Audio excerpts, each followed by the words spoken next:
Саламатсыздар ма балалар? Бүгінгі сабағымыздың тақырыбы дара және күрделі етістік.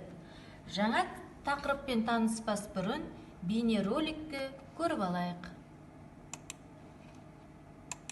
Етістік құрамына қарай дара және күрделі болып бөлінеді. Бір ғана сөзден тұрған етістік дара етістік деп аталады. Астана қаласында бәйтерек бой көтерді.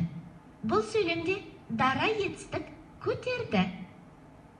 Қане айтыңдаршы, мына сөздер қандай сұрақтарға жауап береді?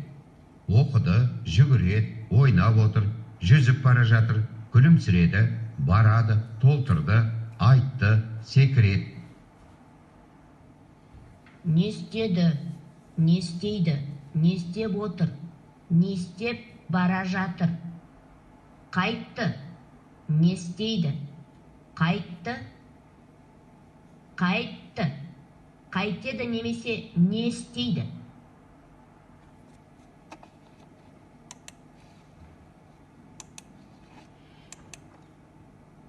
Етістік дара және күрделі болып екіге бөлінеді. Дара етістік бір сөзден тұрады. Мысалы, барды, келді, кетті. Күрделі етістік екі немесе одан да көп сөзден құралады.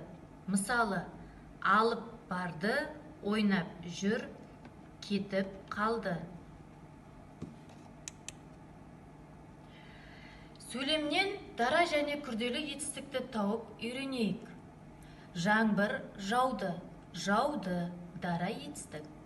Жаңбыр жауып тұр, күрделі етістік.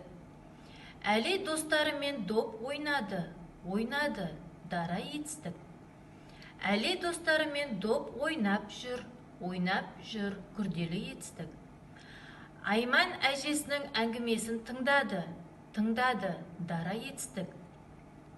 Айман әжесінің әңгімесін тыңдап отыр, күрделі етістік. Серік домбыра тартты, дара етістік.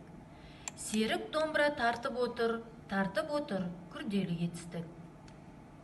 Енді ережені есте сақтаймыз. Етістіктің дара және күрделі түрі болады. Дара етістік бір сөзден тұрады. Келді, оқыды, көрді.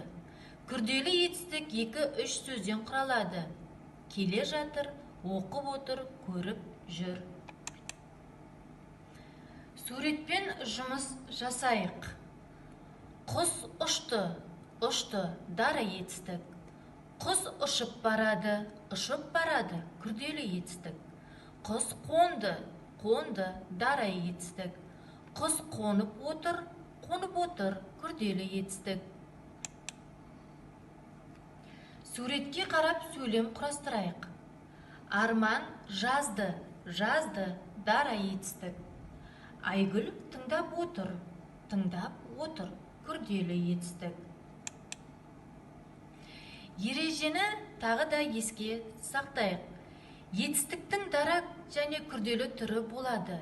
Дара етістік бір сөзден тұрады. Келді, оқыды, көрді. Күрделі етістік 2-3 сөзден құралады. Келе жатыр, оқып отыр, көріп